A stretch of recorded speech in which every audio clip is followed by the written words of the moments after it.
Okay na? So ituloy na natin ang ating discussion sa feasibility study. And today, ang pag-uusapan natin ay patungkol sa cost of goods sold. Business can be classified into three according to their activities. And those are service business, trading business, and manufacturing business. Therefore, we will create three separate video discussion for each of them. Today, ang pag-uusapan natin ay para sa manufacturing business, their cost of goods sold. By the way, when we say cost, yun yung gastos para mabuo yung produktong ibinebenta mo. Comparing that with expenses or yung OPEX, operating expenses. Those are ongoing costs incurred by a business that are necessary to maintain its day-to-day expenses. So again, pag sinabi nating OPEX, siya yung ginastos mo para mapatakbo araw-araw yung iyong negosyo. Again, ang OPEX ay para sa pagpapatakbo ng negosyo. Samantalang itong cost na pinag-uusapan natin today ay para sa pagbubuo ng produkto. Pinabanggit lang natin itong OPEX na to kasi sa mga susunod na video lecture, sila naman yung pag-uusapan. Pinupunto ko lang na hindi sila cost. Itong administrative expenses and selling expenses. Okay? Magsimula na tayo sa components of cost. Ang sabi dito, merong tatlo. And those are materials, labor, and overhead. What is materials?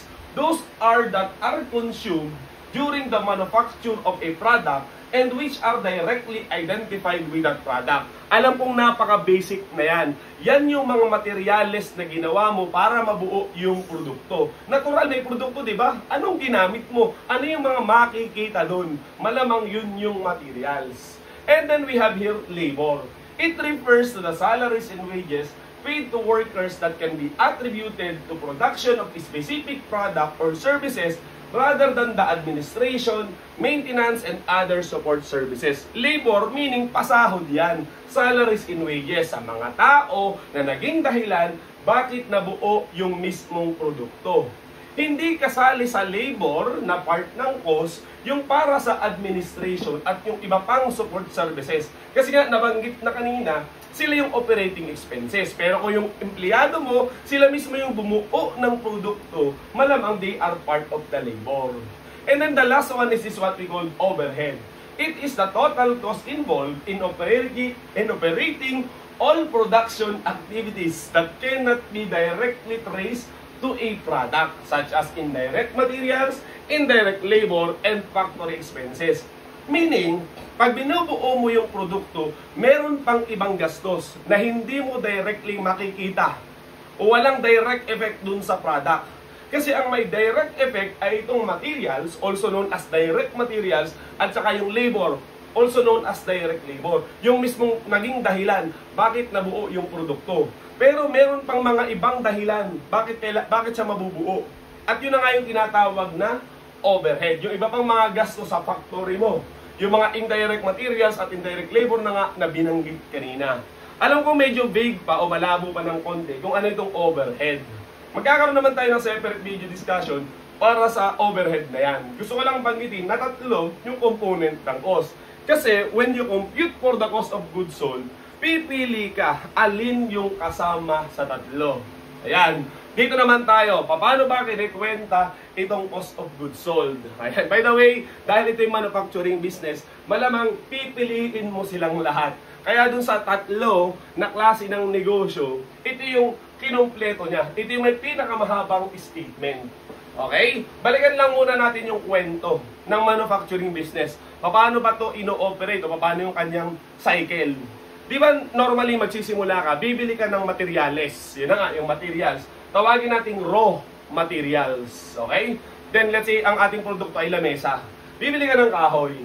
And then mag-hire ka ng karpentero. Yun na nga yung labor. Tapos syempre gagawin mo doon sa factory mo, merong mga renta doon, may kuryente doon. Yun naman yung tinatawag na overhead. At itong mga kahoy na binili mo, later on bubuuin mo. Pag yun ay hindi pa tapos, ibig sabihin ginagawa pa, katulad halimbawa yung lamesa na dadalwa pa ang paa, ang tawag doon ay work in progress o work in process. Kasi hindi pa tapos, in process eh. And then later on, pag nakompleto na yan at nabuo, magiging na siyang tinatawag na finished goods. So, yung tapos ng produkto. Okay? At yung ikaw ay manufacturing business, alin talaga sa tatlong yun ang ibinibenta mo? sa tatlong inventory na to? Yun bang raw materials, work in process, or finished goods? Malamang yung finished goods kasi siya yung tapos na. At kung ano ang itsura ng finished goods, yun na din ang itsura ng magiging sales mo or yung cost of goods sold. Ipapackage mo na lang. Okay? Pag naunawaan nyo yung flow na yun, therefore, baka ka-create ka na nitong cost of goods sold statement. Kasi yung flow na yun, yun din naman yung dahilan bakit ganito yung equation. O, tingnan natin yung banggit dito. Nagsimula saan? Raw materials beginning. Yan yung dati mo ng mga materials na ginagamit. And then, you add the raw materials purchases. Namili ka ngayon. O, dito yung total materials available for use. Pero may natira. So, you less the raw materials inventory end. To get this what we call raw materials use. Kasi sabi mo, ito lahat yung available for use. May natira. So, therefore, yung difference nila, yan yung nagamit. Raw materials use. Isa yan sa part ng manufacturing cost. Diba? Ito yung cost of goods sold, yung component of cost, the materials used. Paano nga ulit nabuo yung lamesa? Di ba may labor pa? Kaya you add the direct labor. Di ba may overhead pa? And you add the factory overhead. To get this what we call total manufacturing cost. And then, kung itutuloy natin yung kwento, yung lamesa hindi pa agad matatapos. Therefore, we have here now the next section, the work in process section. So you add the work in process beginning to get this what we call total goods put placed into process. Then, we less the work in process end, yung hindi natapos, to get this what we call total cost of goods manufactured. So again, ito yung ginagawa mo this period. Inat mo yung hindi mo patapos last month o last year na itutuloy mo ngayon, yung work in process beginning. So lahat ito yung ginawa mo. Minus mo yung hindi patapos. Di ba? Kasi nga, they are work in process and yung hindi patapos. Therefore, we will get this total cost of goods manufactured, yung mga natapos. May iba pang tapos dati pa, yung finished goods na nga. That's why you add the finished goods beginning to get this what we call total goods available for sale. Tapos na yan, tapos na ito dati pa, beginning kasi. Therefore, yan na lahat yung available for sale. And then, less yung finished goods end. Meaning, yun yung natapos sa produkto na hindi nabenta. Okay? To get this what we call cost of goods sold. Yung mga nabenta. Okay? Alam kong minadali po natin yung explanation ng formula kasi I believe yan naman ay subject natin sa cost accounting subject. Yung lalim ng discussion, doon na lang nyo balikan or pag-aralan. As atin lang, ito po yung mahabang formula ng cost of goods sold statement na basically, nanggaling lang din naman dun sa kwento paano binubuo yung produkto. Okay? Ngayon, ang kasunod na tanong, dahil gumagawa nga tayo ng feasibility study, alin or paano simulang tapusin yung statement na yan? Kasi kung sa actual operation, malamang kukunin mo yung totoong data na nangyari. Kumbaga, dapat may actual or historical expenses, taka i-record mo na lang at gagawa ng report. Pero dahil ito yung feasibility study, lahat ay assumptions. Okay? Ibig sabihin, walang actual operation, mag-a-assume ka. Ay paano itong simulan? Kung naalala nyo, kasi hindi naman ito yung ating first video discussion, may flow yung paggagawa ng feasibility study. Nabanggit doon sa mga unang video discussion natin, na nasa playlist ka pala natin, hanapin nyo na lang, okay, yung mula sa simula. Ang banggit doon, nagsisimula lahat ang projection sa sales. Sa kung anong nabenta mo, yung quantity sold doon. Ngayon, dahil tayo manufacturing, yung sold mo, yung binenta mo na yan, malamang meron yung cost, yung finished goods. Therefore, mag-move on ka, okay? Doon sa cost of goods sold. Ayan. Therefore, okay, saan magsisimula? Dito sa dulo, sa cost of goods sold. Pero syempre, hindi rin yung quantity sold. Kinakailangan, mag-a-add ka ng something. Let's say, yung finished goods ending. Bakit? Kasi ang hinahanap mo naman talaga dito sa cost of goods sold ay hindi lang yung nabenta, but rather yung ipoproduce mo. Okay? Again, ano daw? Ano yung quantity produce? Kasi halimbawa, ang nabenta mo 100. Okay? Ilan ang ipoproduce mo? Di ba lamang dapat makaproduce ka ng 100? Kasi natural, yun din yung ibebenta mo. Pero di ba natural lang naman na nagpapasobra ka? Kasi sabi mo, sa susunod na taon, ano nang ibebenta ko kung hindi ko sosobrahan ang gagawin ko? Ano ito, per order basis? O maaaring hindi. So therefore, nagdadagdag ka ng gusto mong matira. And that is what we call finished goods end. Sa madaling salita again, ang hinahanap talaga natin dito ay yung quantity produced, yung iyong ima-manufacture. At may formula yon. Narito muna sa ilalim. First is the quantity sold. Kasi nga, nagsimula lahat ay sa sales. Alamin mo yung nabenta mo, magdagdag ka ng gusto mo na matira. Yung parang ibebenta mo sa susunod na taon. At kung meron ka na noon pa sa simula, i-minus mo. Kasi hindi mo na siya ima-manufacture ngayon or i-produce ngayon. Kasi nga, tapos na siya dati pa. So again, yan ang una mong isolve para ma-determine yung iyong quantity produce. Okay, by the way, magkakaroon din tayo ng separate video discussion pertaining to sample problem solving kung saan may totoong mga business scenario na ating kikwentahin, yung may mga numero. Okay? Pero ito po yung ating computation to get this what we call quantity produce. Di ba ang formula para ma-determine yung cost, dalawa. It is the quantity, which is na-solve na natin, and then we multiply by that by the unit cost. Okay? Tapos na tayo sa quantity kasi alam na natin yung quantity produced. Ano naman ngayon yung cost, yung puhunan? Ngayon, dahil ito yung manufacturing business, meron tayong bubuuin. Meron niya parang bill of materials. Ano yung bill of materials? Yun yung parang recipe mo. Kumbaga kung nagluluto ka, ano yung mga ingredients mo?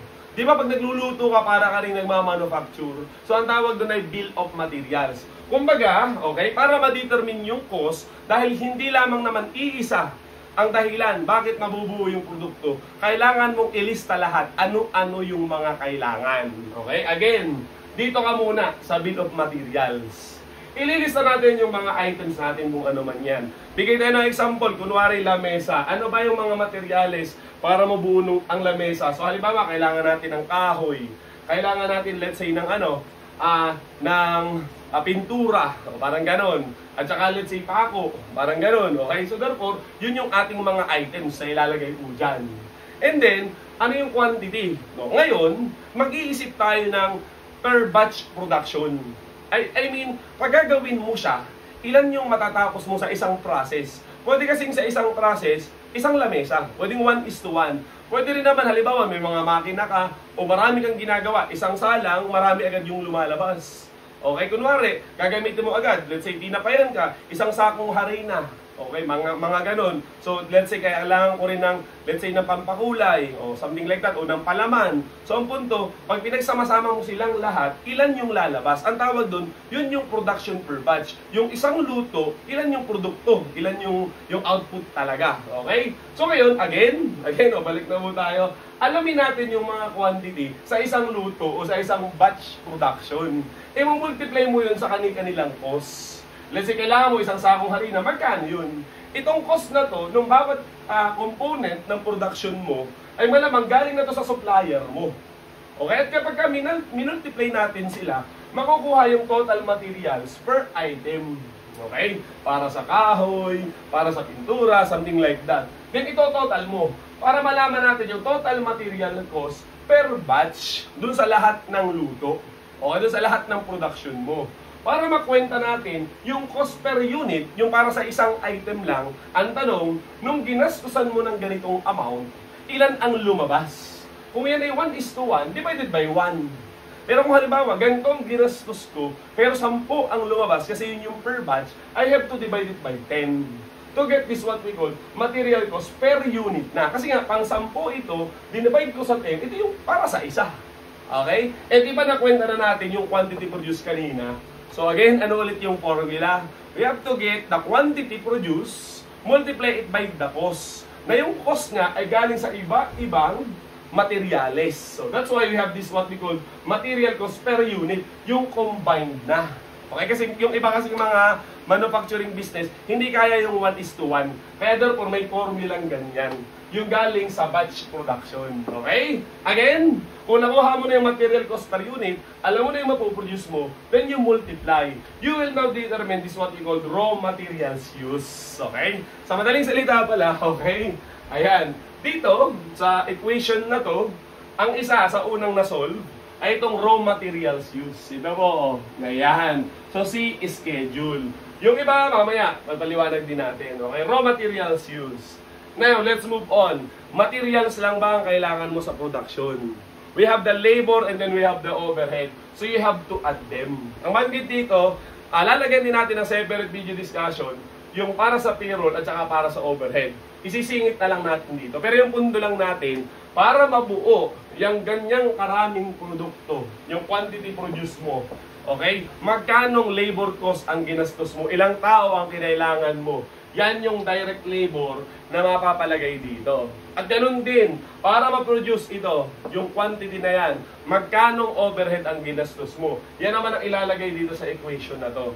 So now, we will get this what we call total manufacturing costs. Okay? And then, the next part would be work in process. Sa feasibility study, pwedeng i-assume mo, wala nang ganun. Kasi wala namang totoong operasyon. You will just assume na kunwari, kung ano yung sinalang mo na materyales, matatapos yan. Okay? Sa actual, totoong maaaring may hindi matapos. Pero dahil ito naman ay projection, maaaring hindi mo na ito i-assume. Mula sa materyales, matatapos sila. Therefore, maaari po itong laktawan. Para sa akin lang naman, kasi yan ay projection. Pero kung sakaling ang sabi ng inyong panel or ng iyong advisor of financial analyst, maglagay daw para makumpleto yung proseso, therefore you will assume. Okay? Pero sa akin po, wala na lang. Okay? So again, kung ano yung total manufacturing cost, dahil ito lahat ay zero, therefore that will be equal to total cost of goods manufactured. So nandito na tayo. Okay, what's next? We can now assume the inventory. Let's say itong finished goods. Okay? Sa finished goods, ang na-assume natin, ang nakukuha natin is yung ending. Kasi ang banggit dito, the finished goods beginning is the last year finished goods end. Tama naman, di ba? Yung pang last year mo, malamang next year, dun ka magsisimula. So again, kung ano yung finished goods last year, yun na yung beginning this year. Okay? So therefore, kung first year of operation, zero yan. Pero kung second year yan, malamang meron na kasi galing nga doon sa last year. So may sagot na rin po tayo dito. Ngayon ang question na nga, paano natin nalalaman yung ating finished goods end? Dahil sa simple. Okay, di ba meron tayong quantity sold kanina? Let's say sabi natin 100. Ilan yung gusto mong matira? Ilang percent nun? So you will assume a certain rate. Let's say 10% nun. Therefore, that is 10. Okay? Ngayon, saan naman ang galing yung rate? Okay, tignan mo na lang kung ano yung klase ng negosyo mo. Kung tingin mo ang produkto mo ay madaling masira o nasisira, may expiration date, huwag mong kakadamihan yung iyong finished goods end. Depende na lang yan kung ilan ang gusto mo talagang matira. Pero kung gusto mo naman magsobra, therefore pwede mong taasan. Okay, tingnan nyo na lang yung kalakaran dun sa mismong feasibility or dun sa industry na inaaral ninyo. Ilan yung normal na rate ng kanilang itinitira, depende dun sa dami ng nabenta. Pwedeng 1%, 10%, tingnan nyo na lang din yung produkto ninyo. Again, nakwenta na natin yung quantity. Okay? Now, what is the cost? Kasi lalagyan natin ng amount yung finished goods. Di ba yung unit cost na solve na rin natin kanina? Okay? Yung unit cost nga pala nito, hindi pa pala. Nasolve natin yung unit cost para sa materials. Pero may unit cost din, yung para sa labor at saka para sa overhead. So yung sagot po natin kanina, yung total manufacturing cost, nandito po yan. Okay? Isasama mo ulit yung labor at saka yung overhead. Okay? At i-divide mo yan, yan ang total manufacturing cost. Copy-paste lang po ito. Copy-paste lang ito. I-divide mo yan doon sa quantity produce. Para makwenta talaga yung unit cost, including the labor and overhead. Ito yung totoong puhunan mo. At malamang yan gagamitin mo sa finished goods. Kasi ang finished goods, hindi lang pwedeng materials. Dapat may labor at may overhead din. Okay? So yan na po yan. Okay? Therefore, you will now solve for this what we call finished goods. Finished goods end. Okay? Kung meron pa bang kulang dito sa ating discussion, ito, yung nasa taas. The raw materials inventory end. Okay? Ano naman ito? Di ba meron ka ng raw materials use? Na-solve na kanina, kaunahan pa nga. Okay? Mag-a-assume din tayo. Doon sa lahat ng materyales, di ba? Nagpasobra rin ba tayo ng binili? I mean, halimbawa, ang magagamit mo 1,000. O lahat yan nagamit. Okay? Ang tanong, nagpasobra ka rin ba ng binili? Di ba nag-produce ka ng lamesa? Nagpasobra ka rin ba ng biniling kahoy? Malamang meron. Okay? Ang tawag doon ay raw materials end. Kasi even when you say end, hindi mo nagamit this year, pang next year pa siya. O, paano ma-solve yun? Mag-iisip ka ulit ng certain rate, let's say 10%. Ibig sabihin yun yung sinosobra mong bilihin. Kung ano man yung sagot mo sa raw materials use, okay, it will be multiplied by 10% to get this what we call raw materials end. O, di ba may sagot ka dito, may sagot ka na rin dito, aakit ka na lang dun. Okay? And then itong raw materials beginning, katulad nung finished goods beginning kanina, siya ay nanggaling lang doon sa last year data. Kasi again, kung ano yung last year, tinutuloy mo lang naman. Sa madaling salita, ang pinakakahulihan ditong nasosolve is what we call raw materials purchases. Okay? Yung pinili mo. Okay? Kasi pag bumili ka, malamang kinukonsider mo yung mabebenta mo. Yung matatapos na hindi mo na pa nabebenta, yung finished goods, and kino-consider mo rin yung raw materials and yung binili mo pero hindi mo rin natapos at hindi mo pa nagagamit. And therefore, lahat yun, okay, included dito sa raw materials purchases, that may be the last to solve in this schedule. Okay? I believe na pag-usapan po natin yung buong statement of cost of goods sold. Medyo malabo pa kasi nga conceptual lang tayo. Pinapaliwanag lang natin paano siya gawin. Yung computation sa susunod na video discussion. Kung maidadagdag pa tayo dito, ay ganito. Di ba dun sa sales na computation mo, minsan ang ginagamit natin ay cost-based pricing o cost-plus pricing.